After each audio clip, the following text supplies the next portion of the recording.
아멘. 우리 말씀 제목 한번 읽어보시겠습니다. 말씀 제목 다 함께 시작. 복음과 언약. 복음과 언약. 복음 시리즈 전체에서 가장 중요한 메시지는요, 복음과 율법, 복음과 언약입니다. 그만큼 이 언약이라고 하는 주제는 매우 중요한 주제예요. 여러분, 성경은 어떤 책이죠? 성경은 약속의 책입니다. 성경은 약속의 책이에요. 그렇죠? 구약, 신약이라 그러잖아요. 구약, 신약이라고 하는 것은 결국 약속을 의미한다는 거죠. 그래서 구약을 뭐라 그래요? 옛 언약이라 그러고요. 신약을 뭐라 그래요? 새 언약. 그래서 옛 언약, 구약, 새 언약, 신약 이렇게 연결이 된다는 거죠. 여러분, 그러면은 언약이라는 말과 약속이라는 말이 뭔가 조금 다릅니다. 여러 가지 부분에서 조금 다른데요. 여러분, 언약을 이 말 자체로 보면 뭐라 그러죠? 언약을 뭐라 그러는가요? 언약을 뭐라 그래요? 그렇죠. 네, 정혜정 선생님 정확하십니다. 역시 너무 지식이 많은 사람은 이렇게 정확하게 말을 못하는데 너무 정혜정 선생님 백그라운드가 없다는 말씀은 아닙니다. 우리 언약하면 여러 가지 다양한 신학적인 얘기를 쏟아내는데 언약이라고 하는 말 자체 보세요. 언이라는 말이 뭐예요? 언행, 언어, 언사 할 때 말이잖아요. 말이고 약은 맺는다는 거죠. 그래서 언약이라고 하는 말 자체는 그대로 보면 말로 맺은 것, 말로 맺은 것 이게 언약입니다. 말로 약속한 것 이게 언약이에요. 언약이 뭐라고요? 말로 약속한 것, 말로 맺은 것 이게 언약입니다. 여러분, 사람은요 말로 맺은 것, 말로 약속한 것에 대한 그 약속이 지켜지는 것에 대한 갈망이 있습니다. 여러분, 말로 맺은 것, 말로 약속한 것이 지켜졌을 때 굉장한 갈망과 말로 맺은 것이 지켜졌을 때 뭘 느끼냐면요, 인간은요 낭만을 느낍니다. 정말 이거 낭만적이다 이것을 느껴요. 여러분, 10년 전쯤에 유행했던 다큐멘터리가 있는데 그 다큐멘터리가 다큐 3일이라고 하는 프로그램이었습니다. 기차 여행을 하는 청춘들을 3일 동안 이제 취재하고 그것을 다큐멘터리로 만든 거였어요. 이 청춘들은 서로 모르는 청춘들입니다. 기차에서 그냥 만난 청춘들이에요. 72시간 동안 취재하고 그것을 다큐멘터리로 찍었습니다. 이제 여행이 다 마치게 되었어요. 이게 2015년도였습니다. 그리고 여행이 다 마치고 난 다음에 서로 몰랐다가 알게 된 이 여자 청년 2명에게 이 PD가 물어보는 거예요. 요번에 이렇게 다큐 3일 내일로 이렇게 기차 여행 찍었는데 기분이 어때요? 어땠어요? 그러니까 한 여자 청년이 이렇게 얘기하는 거예요. 여행이 너무 좋았고요. 나중에 요 여행 코스 그대로 한 번 더 지금 돌까 생각 중이에요. 그러니까요. 그 옆에 있는 여자 청년이 이렇게 얘기하는 거예요. 같이 가자. 가자. 그러니 즉석에서 갑자기 이러한 얘기들이 시작되게 됩니다. PD님도 그때 같이 해요. 그때 한 번 더 찍어요. PD가 이렇게 얘기합니다. 제가 그때까지 이 다큐멘터리를 하고 있을까요? 하고 있죠. 우리 같이 가요. 그러면 우리 10년 뒤에 동일한 장소에서 만나서 여행하면 어때요? 이렇게 제안했어요. 그때 PD가 뭐라 그러냐면 오케이, 약속 이랬어요. 이 여자 청년이 진짜? 진짜? 10년 뒤? 그럼 지금 시간 몇 시야? 2015년도 8월 15일 오전 7시 48분. 오케이, 좋았어요. 그러면 2015년도니까 딱 10년이 지난 2025년 8월 15일 오전 7시 48분에 우리 안동역에서 만나요. 그렇게 얘기를 했어요. 그 장면 우리 잠깐 보도록 하겠습니다. 2015년도입니다.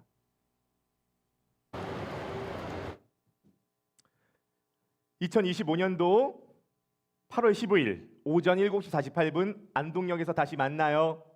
10년 후에 다시 만나요. 이 다큐가 나갔어요. 여러분, 2025년도가 작년이었습니다.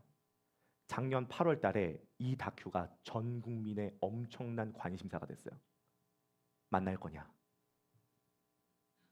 참고로 다큐 3일은 2022년도에 종영했습니다. 만날 거냐? 수많은 청춘들이 만나라. 약속 지켜라. 만나는 거 보고 싶다. 너무 낭만적이야. 왜 이런 것에 이렇게 낭만을 느낄까요? 말로 맺은 약속. 우리 만나자라고 했을 때 이게 오랜 시간이 지나고 난 다음에 이것을 진짜 만났을 때 왜 사람은 낭만을 느낄까요? 간단해요. 말로 약속한 것을 지켜본 적이 없는 거야. 나도 못 지키고 상대방도 못 지키고, 그래서 항상 배신당하고 사기당하고, 목사님 술 끊겠습니다, 목사님 담배 끊겠습니다, 일주도 안 가요. 내 너가 평생 사랑할게, 1년도 안 가요. 워낙 약속을 많이 했는데 약속이 안 지켜지니까 이 약속 한번 지켜지는 거 보고 싶다. 말로 맺은 거, 언약. 여러분, 언약은 일상용어예요. 말로 약속한 거, 이게 언약이에요. 근데 인간은 말로 약속한 걸 잘 못 지켜요. 그래서 지키는 거 보고 싶다, 보고 싶다. 그래서요, 2025년도 8월 15일 오전에 첫 번째 사진 한번 보여주시겠습니까? 수많은 청춘들이 현장에 모였어요. 보고 싶다는 거예요. 약속 지켜지는 거. 여러분, 청춘들이 생각 없이 산다, 그렇게만 생각하지 마세요. 청춘들은요, 오랜 시간 동안 말했었던 약속이 지켜지는 거 보고 싶어요. 보고 싶어요. 청년들만 나온 게 아니에요. 기자들, 방송사들 다 나와가지고, 이 PD들은요, 다큐멘터리는 다큐 3일은 끝났지만 KBS에서 특별 편성을 해가지고 72시간 전에 가서 그 소녀들, 그 청년들을 기다리는 그 다큐를 새롭게 찍게 됩니다. 어떤 정신 나간 인간이 이 만나는 꼴 못 보겠다고 내가 이 안동역에 폭발물 설치했다고 경찰에 신고해가지고 경찰이 통지하는 바람에 만남은 성사되진 못했습니다.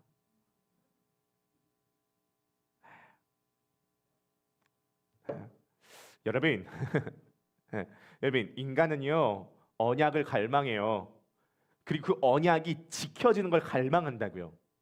그렇지 않으세요? 근데 여러분들이 왜 갈망을 잃어버렸냐면, 기대할 것 없다, 사람한테 말해도 어차피 인간 안 지켜진다, 하도 그걸 많이 당하다 보니까 포기한 거예요. 여러분들이 포기한 것뿐이지 실제로 여러분들의 마음 밑바닥에는 만약에 진짜 이 약속이 지켜진다는 게 확실하다면 여러분들의 갈망은 올라오게 될 겁니다. 인간은 약속이 지켜진 것을 갈망한다는 거죠. 그런데 여러분, 하나님은요, 말로 맺으신 것을 반드시 지키세요. 왜요? 하나님은요, 하나님의 말씀만으로도 이 언약은요, 반드시 지켜진다는 것을 증명합니다. 하나님께서 이스라엘 백성들을요, 이집트에서 구출하셨습니다. 출애굽한 거죠. 그리고 50일 만에 시내산에 도착합니다. 이제 이 이스라엘 백성과 하나님이 언약을 맺는 시간이에요. 말로 맺는 약속. 이 말로 맺는 약속에는요, 내용이 있습니다. 오늘 우리가 봤었던 이 영상에도 내용이 있어요. 이 내용이 뭐예요? 말로 맺었을 때 이 내용이 뭐였어요? 10년 뒤 동일한 장소, 동일한 시간에서 다시 만나자라고 하는 내용이 있잖아요. 마찬가지로 시내산에서 이스라엘 백성과 하나님이 언약을 맺을 때 내용이 있습니다. 그 내용을 모세가 이렇게 선포하죠. 출애굽기 24장 7절입니다. 다 함께 시작. 언약서를 가져다가 백성에게 낭독하여 듣게 하니 그들이 이르되 여호와의 모든 말씀을 우리가 준행하리이다. 아멘. 언약서를 가져다가 모세가 지금 낭독합니다. 그렇죠? 이 언약서가 뭐예요? 언약의 내용. 10년 뒤 안동역 7시 48분 다시 만나요. 마찬가지로 하나님 이스라엘 백성들 사이에서 맺는 언약의 내용을 지금 선포하고 있는 것입니다. 이 언약은 반드시 혼자만 지켜야 돼요? 서로가 서로 지켜야 돼요? 서로가 서로 지켜야 돼요. 예를 들어서 PD는 언약을 지키기 위해서 10년 뒤 8월 12일부터 안동역에 내려가서 준비하고 있었어요. 근데 소녀들이 나오지 않았어요. 그러면 약속이 지켜져요, 안 지켜져요? 안 지켜져요. 여러분 꼭 기억하세요. 언약은요, 쌍방입니다. 혼자서 약속을 지키는 게 아니에요. 약속은 서로가 서로에게 지키는 게 약속이라는 거죠. 그러면 하나님께서 이스라엘 백성들에게 하신 약속은 뭐냐면, 야, 내가 너네 이집트에서 구원했어. 너네 공로 아무것도 없어. 내가 너네 사랑해서 너네를 불쌍히 여겨서 너네가 큰 민족이어서가 아니라 너네가 가장 작은 민족이기 때문에 너희를 이집트에서 구원했어. 난 너희의 하나님이 될 거야. 난 너희를 보호할 거야. 난 너희를 인도할 거야. 난 영원히 너희 아버지가 될 거야. 난 너희를 제사장 국가로 만들 거야. 난 너희를 떠나지 않을 거야. 난 너희 아버지가 될 거야.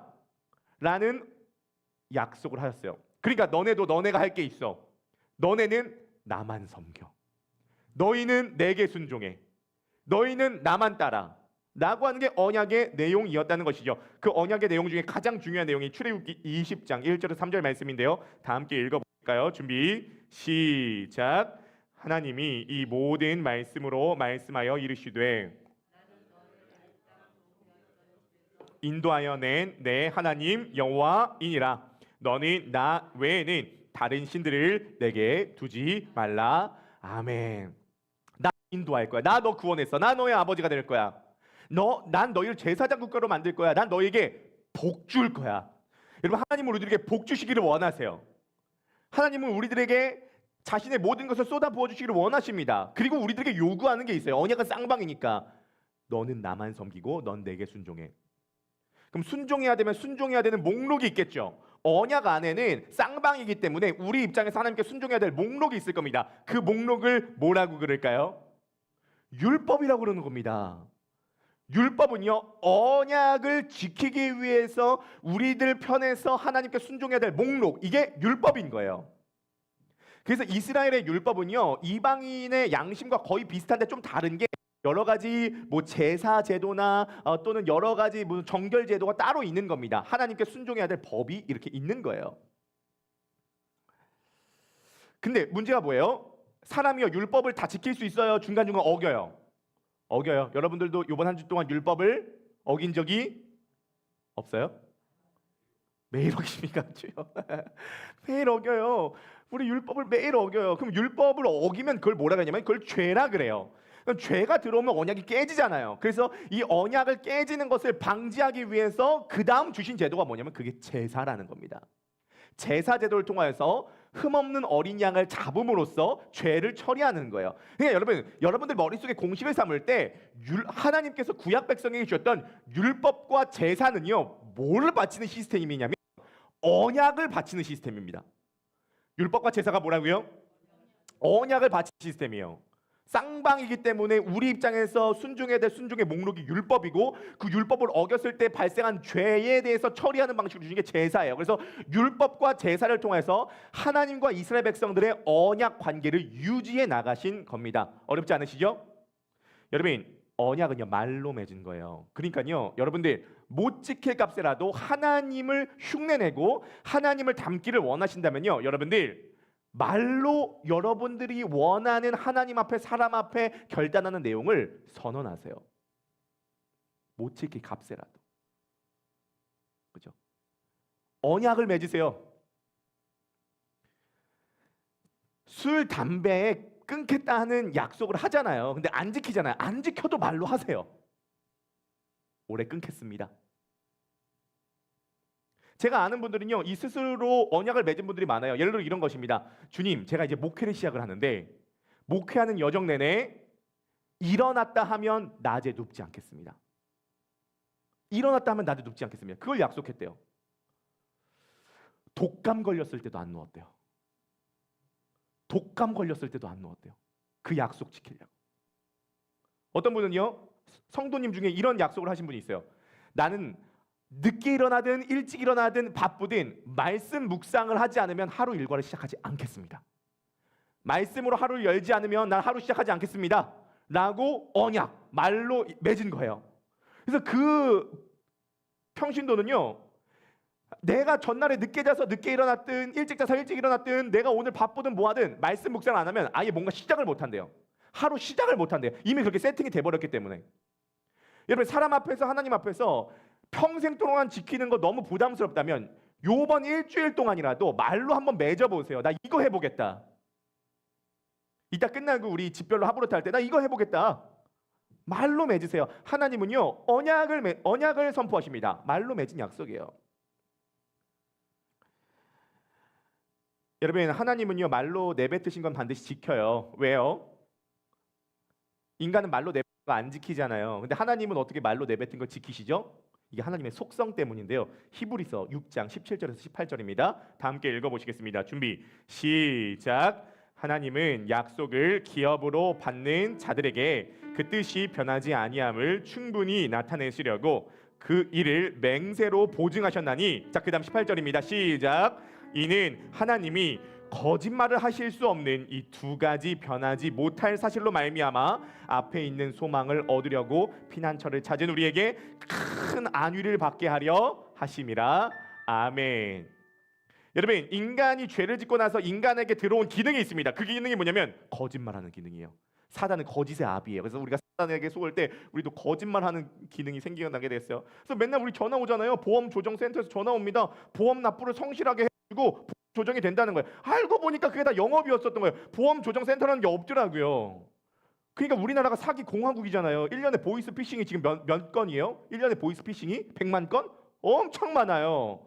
우리는 사기를 치니까 거짓말하는 기능이 우리들에게 있어요. 그런데요, 하나님은요, 그분의 속성상 거짓말을 할 수 있는 속성이 없으십니다. 그래서 하나님은요, 내뱉으면 지킬 수밖에 없는 속성이에요. 여러분들의 지금 상태로 이해하지 마세요. 하나님은요, 거짓말할 수 없는 속성을 갖고 계십니다. 그러니까 바꿔서 얘기해서 이런 겁니다. 하나님이 뭔가를 말씀하시잖아요. 그건 현실이에요. 여러분, 나는 올해 50평 아파트에 갈 거야. 말로 했어요. 그게 현실이 돼요? 안 되죠. 왜 안 돼요? 여러분들의 말과 현실은 거리가 떨어진다고요. 근데 하나님은요, 말이 곧 현실이에요. 말하셨다, 그럼 이미 그건 현실로 되는 거예요. 그래서 하나님께서 아브라함을 부르실 때, 아브라함아, 너가 너의 본토 친척 아비집을 떠나. 그러면 너로 말미암아 너의 자손이 하늘의 별처럼 바다의 모래처럼 너의 자손이 많아질 거야. 하늘의 별을 세봐, 셀 수 있어? 바다의 모래알을 세봐, 셀 수 있어? 없지. 너의 자손이 그렇게 될 거야 라고 언약 말로 맺으셨어요. 그러면 이것은 나중에 되느냐 안 되느냐 그게 아니에요. 말을 하셨다? 그럼 현실이에요. 말씀하셨다? 그럼 현실이에요. 우리 옆에 바라보시면서 하나님이 말씀하신 것도 곧 현실입니다. 인사하시겠습니다. 시작. 여호수아에게 하나님 말씀하셨습니다. 너가 밟는 땅을 내가 너에게 주었다. 아직 가나안에 안 들어갔잖아요. 근데 주었다. 왜요? 하나님의 말은요, 곧 현실이기 때문이에요. 우리는요, 우리의 문제가 뭐냐면요, 이게 약속이 지켜질까 안 지켜질까 우리의 뭐냐면 우리는 시간 속에 살잖아요. 시간 속에 사니까 이 약속이 지킨지 안 지킨지 몰라요. 근데 하나님은 시간 밖에 계시잖아요. 그러니까 이미 하나님의 입장에서 시간 밖에 계시기 때문에 이 약속은 성취가 된 거라고요. 그러니까 여러분들이 기도할 때 지금부터 어떻게 기도해야 되냐? 간단해요. 여러분들 약속 붙잡고 기도하세요. 뭐 붙잡고 기도하시라고요? 왜 약속 붙잡고 기도해야 돼요? 하나님의 말은 현실이니까. 여러분 성령 충만 받고 싶으시죠? 아니세요? 여러분 성령 충만하고 싶으시죠? 성령 충만하시기를 원하신다면 성령을 주시겠다고 약속하신 약속의 말씀이 있잖아요. 그 말씀 붙잡고 기도하면 돼요. 구하는 자에게 성령을 속히 주시지 않겠느냐? 예수님 말씀하셨잖아요. 그럼 그 약속은 현실이잖아요. 그 약속 붙잡고 기도하면 되는 거예요. 그죠? 예수님 뭐라 말씀하세요? 너희가 내 안에 거하고 내 말이 너희 안에 거하면 무엇이든지 구하라. 그리하면 그대로 되리라. 약속이잖아요. 그럼 여러분들 안에 예수님 계시고 예수 그리스도 안에 여러분들이 있다면 무엇이든지 구하세요. 그러면 이루어진다고 예수님 말씀하셨잖아요. 우리가 그 약속을 신뢰하지 않고 그 약속을 믿지 않으니까 이루어지지 않는다 그 말입니다. 하나님 뭐라고 말씀하셨어요? 주 앞에서 너를 낮추라. 그리하면 너를 높이시리라. 이게 뭐예요? 약속이잖아요. 그러면 이 약속 붙잡고 내 삶의 기준을 세우는 거예요. 주 앞에서 우리를 낮추는 거예요. 왜 낮춰요? 낮추면 높여주신다고 하잖아요. 말은 현실이니까. 하나님을 가까이 하라. 그리하면 너를 가까이 하시리라. 우리 가까이 해주신대요. 이거 뭐예요? 약속이잖아요. 여러분들 우리의 기도와 우리들의 신앙의 체계를 어디 위에 세워야 되면 약속 위에 세워야 돼요. 우리 F 코드 한 번만 좀 담아주세요. 굳게 서리. 어디 위에 굳게 서요? 영원하신 말씀 위에 굳게 서리. 굳게 서리. 그 약속 위에 굳게 서리라. 어디 위에 서야지만이 굳게 선다고요? 약속 위에 서시라고요. 내 감정 위에나 상황 위에 서지 말고 약속 위에 서세요. 여러분 성경을 읽는다는 건 뭐를 읽는다는 거냐면 약속 읽는다는 거예요. 하나님이 약속하신 걸 읽는 거예요. 성경 읽는다는 건 약속 읽는다는 거예요. 성경은요 약속으로 도배되어 있습니다. 내가 이렇게 해주겠다. 약속으로 도배되어 있어요. 그러면 그 약속 붙잡고 기도하고 약속 붙잡고 순종하고 약속 붙잡고 그 약속을 기준으로 살아가면 그대로 돼요. 근데 그대로 돼요? 그대로 안 되는 것 같아 보이지 않아요? 지난주에 그 말씀 나왔잖아요. 예수 그리스도의 의가 우리들에게 전가됐기 때문에 우리는 예수 그리스도만큼 의인이다. 믿으십니까? 야고보서 말씀에 의하면 병든 자에게 손을 얹고 기도하라. 의인의 간구는 역사하는 힘이 큽니다. 이렇게 얘기를 했어요. 여러분들은 여러분들의 공로나 여러분들의 행위 때문이 아니라 예수 그리스도의 의를 전가받았기 때문에 의인입니다. 그러므로 병든 자를 놓고 기도하십시오. 그럼 병자가 치유받을 겁니다. 내가 이번 주에 눈병이 걸렸거든요. 눈병이 꽤나 좀 심각해지는 거예요. 안과에 가보니까요. 꽤 심각하대요. 그래서 만약에 설날 주간에 더 나빠지면 응급실에 가야 된대요. 대학병원. 아내가 그때까지 괜찮았어요. 왜요? 금요일날 밤에요. 저한테 기도해 달래요. 여보, 의인의 간구는 역사하는 힘이 크지? 병든 자에게 손을 얹으면 기도하면 낫는다고 했지? 아멘. 기도하면 낫지. 얼마나 내가 뜨겁게 내가 나사렛 예수 그리스도 이름으로 눈병 치유다.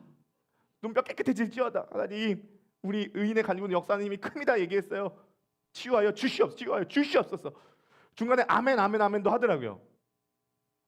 어제 딱 일어났는데요. 일어나자마자 눈 확인해요. 여보, 눈이 어때? 똑같아요. 어제 한 번 더 기도했어요. 어제 한 번 더. 치유하여 주시옵소서. 근데 안에 믿음이 떨어졌나 봐요. 원래 처음에 기도할 땐 중간에 아멘 하는데 요번에 아멘을 안 하는 거야. 아멘을 안 해요. 그래서 우리 한 번 더 기도하자. 의인의 강군 역사는 힘이 크잖아. 병든 자는 손 놓고 기도하면 낫는다고 약속하잖아. 약속하면 들어주신다고 하잖아. 약속 믿고 기도했어요. 오늘 아침에 눈 떴거든요. 왼쪽 눈병이 오른쪽까지 옮겼어. 와, 씨. 오늘 찬양기도를 왜 제가 했겠습니까? 아내가 지금 저기 뒤에서 눈을 못 뜨고 있어요. 그래서 제가 한 거예요. 찬양 인도를요. 오른쪽 눈병이 왼쪽으로 옮겨가지고 지금 끝나고 응급실에 가야 되냐 말아야 되냐 그러고 있어요. 여보, 눈에서 진물이 나와 이러면서 이러는 거예요. 그러면서 아내가 저한테 계속 얘기를 하는 거예요. 의인의 간구는 역사하는 힘이 크다며. 치유된다며. 우리 예수님만큼 의인이라며. 여보가 그렇게 설교했잖아. 눈 아프니까 엄청 따지더라고 저한테. 여보가 그렇게 설교했잖아. 우리 예수님만큼 의인이라고. 왜 응답 안 돼? 임산부 혜택도 없어? 하나님 왜 이거 응답 안 해주셔?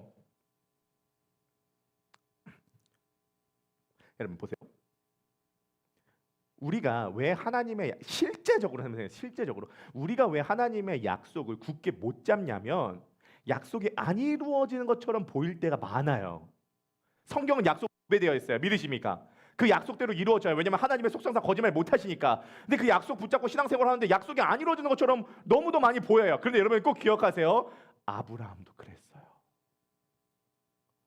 하나님께서 아브라함 부르실 때 하늘의 별처럼 바다의 모래알처럼 너의 자손이 많아질 거야. 그거 품고 아브라함이 여정을 시작했어요. 그러면 1년이 지나면 임신할 줄 알았지. 아브라함이 본토 친척 아비 집을 떠나서 처음 맞은 게 뭔 줄 아세요? 기근입니다. 기근이에요. 그래서 아브라함이 이집트로 내려간 거예요. 가나안 땅에 계속 있지 않고 기근 맞아서요. 아브라함 입장에서 뭐예요? 사기당했구나. 사기당. 그래서 아브라함도 대단하지. 한 10년 버텼어요. 15년 버텼어요. 근데 이게 약속이 안 이루어지잖아요. 그래서 아브라함이 어떻게 해요? 하갈에게서 이스마엘을 낳습니다. 어차피 이거 안 이루어지는 거야. 포기하는 거예요. 우리 입장에서는요. 약속이 안 이루어지는 것처럼 보일 때가 있어요, 없어요? 있어요. 여러분들의 믿음이 아브라함보다 좋지 않을 거 아니에요. 근데 그 아브라함조차도 이 약속이 안 이루어질 것 같다는 불신 때문에 중간에 삐딱선을 탄다고요. 그래서 하갈을 통해서 이스마엘을 낳은 거예요. 근데 성경의 예언을 믿으세요. 더디 이루어질지라도 하나님의 약속은 응답이 됩니다. 내가 원하는 시기, 내가 원하는 타이밍이 아닐 수도 있어요. 맞을 수도 있지만 아닐 수도 있어요. 하지만 우리는 신앙인으로서 믿어야 돼요. 그리고 신앙의 선배들이 그것을 이미 보여줬어요. 느릴지라도 하나님은 거짓말할 수 없는 속성 때문에 반드시 약속을 지키십니다. 우리 입장에서 이 약속이 확실하다는 거 못 믿잖아요. 하나님 입장에서는 말만 하도 이 약속은 지켜지는 건데 언약은 말로 맺은 거니까 우리 입장에서는 이것에 확실히 와닿지 않는다 그 말입니다. 그래서 뭐가 필요하냐면 퍼포먼스가 좀 필요합니다. 그래서 언약에는 퍼포먼스가 있어요. 모세가 언약서를 낭독하기 전에 뭘 하냐면요. 낭독하고 나서 뭘 하냐면요. 출애굽기 24장 8절입니다. 24장 8절 다 함께 시작.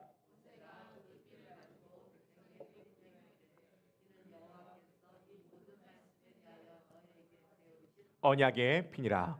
모세가 그 피를 가지고 백성에게 뿌리며 이르되 이는 여호와께서 이 모든 말씀에 대하여 너희와 세우신 언약의 피니라. 그러니까요, 피를 담은 양동이를 많이 갖고 옵니다. 우리 사진 한번 보여주겠습니까? 피를 담은 양동이를 많이 갖고 와가지고요, 이 양동이의 절반은요 제단에 부어요. 이 제단은 하나님 임재를 상징하죠. 그 다음에 남은 양동이 절반을 이제 이 백성들에게 뿌리는 건데, 어떻게 뿌리냐면요, 이 우슬초라는 게 있습니다. 이 우슬초를 양동이에 담아요. 그러면은 이제 피가 묻겠죠. 그러면 앞에 있는 백성, 이건 퍼포먼스예요. 200만 명 백성에게 피를 다 어떻게 뿌리겠어요? 그냥 앞에 있는 사람에게 예시로 뿌리는 겁니다. 담가가지고 이것을 뿌리는 거예요. 그러면 이스라엘 백성들에게 피가 축이겠죠. 피의 절반은 지금 어디다 쏟았어요? 제단에 쏟았어요. 피의 절반 어디다 쏟았어요? 이스라엘 백성들에게 우슬초로 쏟았어요. 그러면 지금 제단과 이 이스라엘 백성들은 뭐로 묶였어요? 피로 묶였어요. 이건 뭐래요? 하나님 입장에서는 말만 하셔도 지키거든요. 거짓말 하실 수 없는 속성이기 때문에. 근데 이스라엘 입장에서도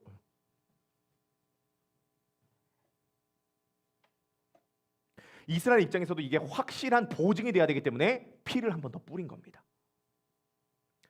여러분, 이스라엘 백성과 하나님은 피로 묶인 사이예요. 뗄래야 뗄 수 없는 관계라는 거죠.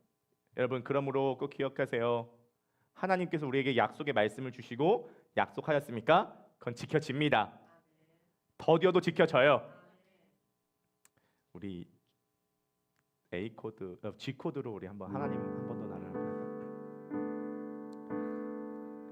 하나님 한 번도 나를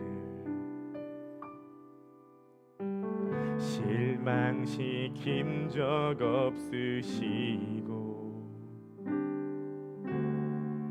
언제나 공평과 은혜로 나를 지키셨네. 지나온 모든 세월들,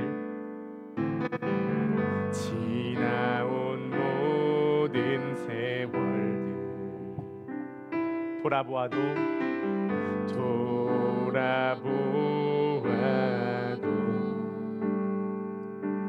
그 어느 것 하나 주의 손길 안 미친 것 전혀 없네. 오신실하신 주, 오신실하신 주,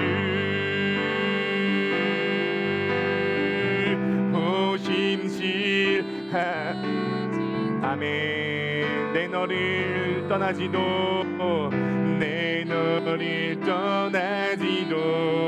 않으리라. 내 너를 버리지도 않으리라. 약속하셨던 주님, 그 약속을 지키사, 그 약속을 지키사 이후로도 영원토록 누구를요? 나를 지키시리라 확신하네.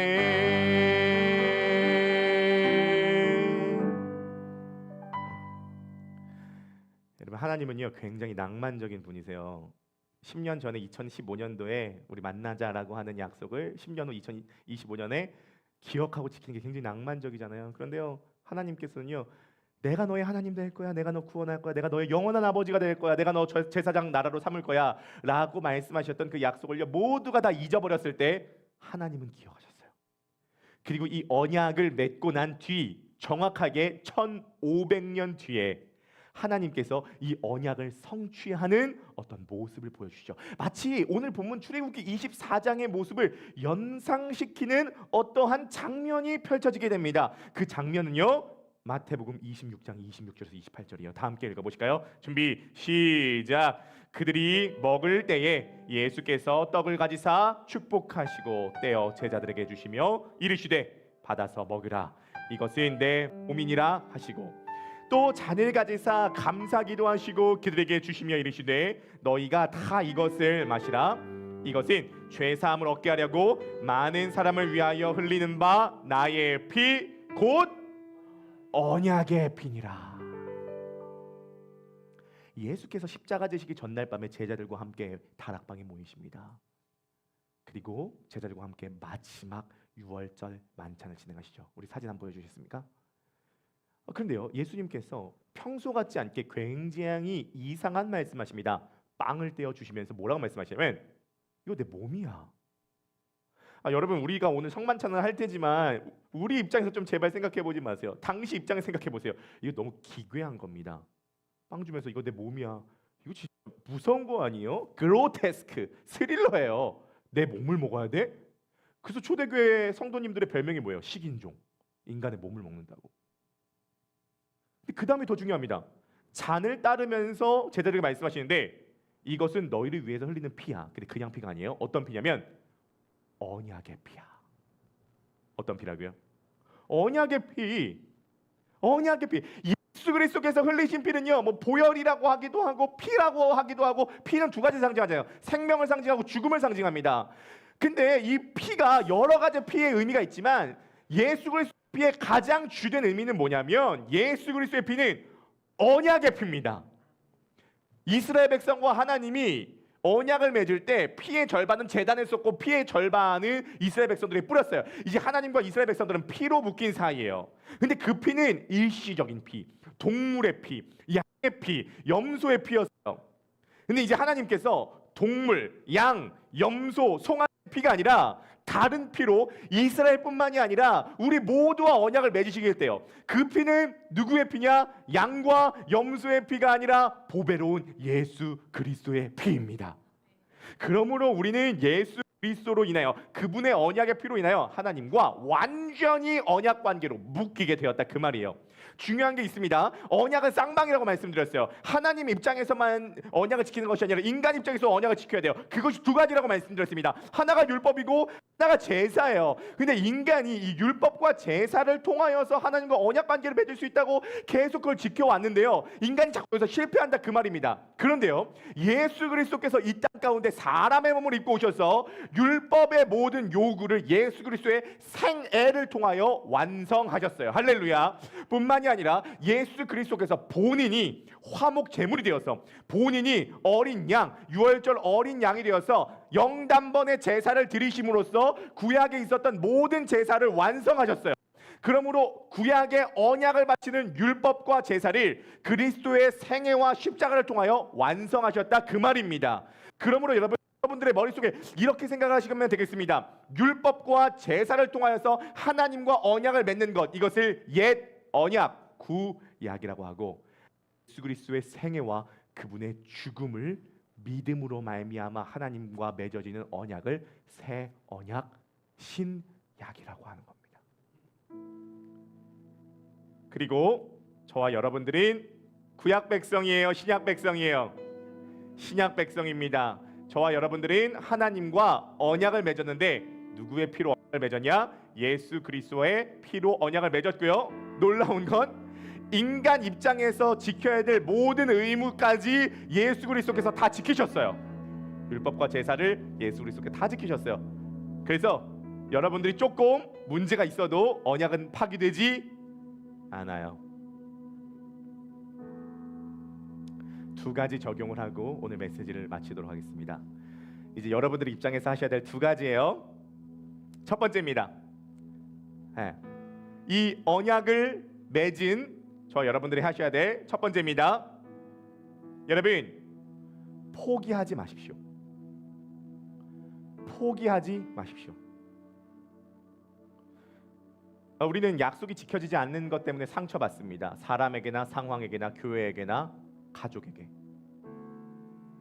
소망을 잃어버려요. 그래서 포기하죠. 그런 얘기 진짜 많이 들었거든요. 나 이제 교회 안 다녀요. 나 이제 교회 안 다녀요. 교회에 상처 너무 많이 받았어요. 이제 교회 다니고 싶지 않아요.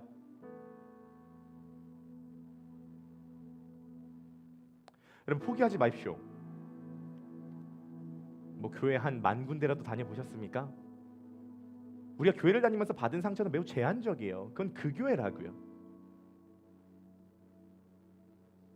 어떤 사람에 대해서 이 사람 안 바뀌어요. 우리 그러잖아요. 사람 안 바뀝니다. 여러분, 사람을 포기하지 마세요. 하나님, 제가 하나님 닮기 위해서, 예수님 닮기 위해서 나름 열심히 해봤거든요. 근데 저만 보더라도 바뀌는 게 없어요. 남들은 둘째치고라도 저만 보고더라도 바뀌는 게 없어요. 여러분 자신의 변화도 포기하지 마세요. 약속은 이루어집니다. 레슬리 뉴비긴이라는 사람이 있습니다. 우리 마지막 사진 보여주겠습니까? 이 레슬리 뉴비긴은요, 영국의 위대한 선교사였어요. 이분이 어디로 선교를 나가냐면 1930년도에 인도로 선교를 나갑니다. 이분이 천재적인 사람이거든요. 대단한 천재입니다. 근데 이분은 책상 앞에서 공부만 한 사람이 아니라 현장에서 뛴 사람이에요. 지금도 인도가 그렇게 더러운데 1930년도 인도가 얼마나 열악했겠습니까? 하지만 이분이 주의 복음 품고 약속을 지키신 하나님, 그 소망을 갖고 인도로 가서 인도 선교를 몇 년 동안 하시냐? 30년을 하세요. 30년 동안 인도에 있으면서 주의 복음 전하고 될 것 같다가 안 되고, 될 것 같다가 안 되고, 될 것 같다가 안 되고, 근데 30년이 지났을 때 드디어 인도에 교회가 세워지고 인도 교회가 자립하게 된 거예요. 여러분, 그러니까 적어도 30년은 해보고 되냐 안 되냐를 논해봐야 돼요. 개척교회도요, 최소 10년은 해봐야 되는 거예요. 최소 10년 해봐야 되는 거예요. 은퇴할 때가 되어서 레슬리 뉴비긴이 영국으로 돌아왔습니다. 문제가 그 다음부터였어요. 레슬리 뉴비긴이 1970년도 영국에 돌아왔는데 너무 큰 충격을 받았어요. 어떤 충격이었냐면, 선교사로 파송한 영국이 30년 만에 선교지가 되었던 거예요. 분명히 나를 인도로 파송된 이 영국인데, 위대한 청교도의 나라인데, 복음을 전하니까 영국 국민들이 다 이런 반응이에요. 아, 복음? 우리도 다 그거 알아요. 인도는 차라리 복음을 몰랐기 때문에 훨씬 쉬웠대요. 근데 영국 사람들이 복음을 이미 알고 있는데 거부했대요. 레슬리 그때 상황에 대해서 한마디로 정의하더라고요. Disappearance of hope. 소망의 실종. 소망이 없어요, 주님. 영국 이 문화, 이 정치, 이 교회 보니까 이거 안 바뀔 것 같아요. 도저히 안 될 것 같아요. 근데 이 레슬리 뉴비긴이 성경을 보면서 30년 선교 생활 다 끝나고 난 다음에 다시 영국으로 돌아왔을 때 소망을 다 잃어버렸는데, 성경을 보면서 이 레슬리 뉴비긴에게 성령께서 눈을 열어주셔서 깨닫게 된 게 있었어요. 그게 뭐냐면, 소망은 상황에 있는 것이 아니라 부활하신 그리스도에게 있다.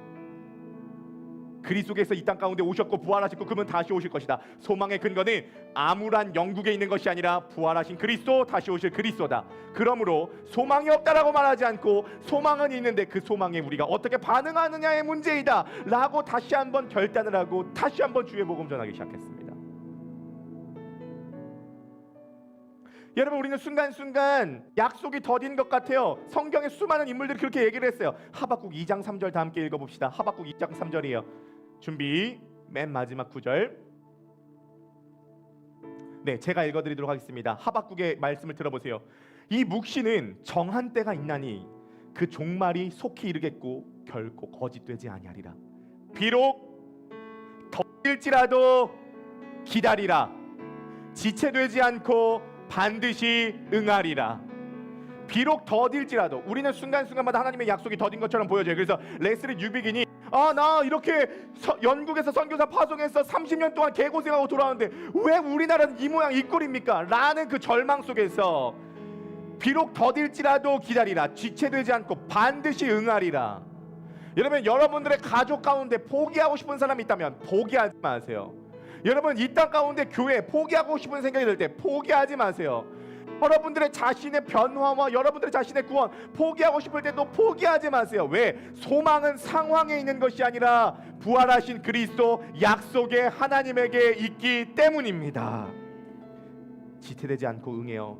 순간순간 느리고 답답해요. 하지만 그것이 오히려 지름길이라는 것을 믿으세요. 옛날에요 제가요 어렸을 적에요 강원도 강릉 가려면요 미시령 한계령 넘었어야 됐어요. 오래 걸렸어요. 뺑글뺑글 돌았어요. 4시간 5시간이 걸렸어요. 그런데요 어느 날 인제 양양 터널이 뚫리더라고요. 우리나라에서 제일 긴 터널이래요. 10km 되는 터널이래요. 그 터널 한번 들어가면요 너무 오랫동안 터널을 달려. 왜 이렇게 터널 길어? 왜 이렇게 어두워? 왜 이렇게 깝깝해? 이런 생각이 든다고요. 근데 여러분 그 터널이 왜 그렇게 길고 깜깜하냐면요 지름길이라서 그런 거예요. 지름길이라서 산의 중간을 뚫었기 때문에 어두울 수 있지만 더디고 답답하고 안 이루어진 것처럼 보이지만 그건 지름길입니다. 우리가 그거 믿어야 돼요. 한국에 오신 선교사님들 갑갑하고 어두웠잖아요. 하지만 소망의 하나님 부활하신 예수 그리스도를 붙잡고 씨앗을 심었지 않습니까? 한국에 오신 선교사님들이 대구 내려가서 하신 게 뭐예요? 복음만 전한 게 아니에요. 대구에서 사과씨 심으셨잖아요. 지금도 설날에 제일 유명한 게 대구 사과입니다, 여러분. 그거 우리나라의 선교사님들이 심으신 거예요. 소망의 하나님, 약속의 하나님, 그거 붙잡고 씨를 뿌리면 더딜지라도 그 더딘 게 오히려 터널을 지나고 있는 과정이라는 것을 믿으시기 바랍니다. 마지막 두 번째 적용이에요. 두 번째 적용은 짧습니다. 여러분, 성경 전체에서 가장 여러분들에게 와닿는 약속의 말씀을 한 구절 찾으세요. 성경 전체에서 여러분들에게 가장 와닿는 약속의 말씀을 한 구절 찾으세요. 그걸 읽으세요. 그 말씀을 암송하세요. 그 말씀을 묵상하세요. 그 말씀을 기도할 때 선포하세요. 그 말씀대로 살려고 발버둥 치세요. 그 말씀을 뿌리세요. 한 구절. 하나님께서 여러분들이 주신 약속의 말씀 단 한 구절 찾아서 읽고 암송하고 묵상하고 그대로 사세요. 에릭 리들이라고 하는 사람이 말씀 한 구절 붙잡았어요. 사무엘상 7장에 나오는 말씀. 나를 존중히 여기는 자를 내가 존중히 여기고 나를 멸시하는 자를 내가 경멸하리라. 그 한 구절 붙잡고 에릭 리들이 평생토록 살았어요. 한 구절 붙잡으세요. 하나님께서 여러분들에게 주신 약속의 말씀 한 구절이요. 그때 그 약속은 여러분들 안에 성취될 줄 믿습니다.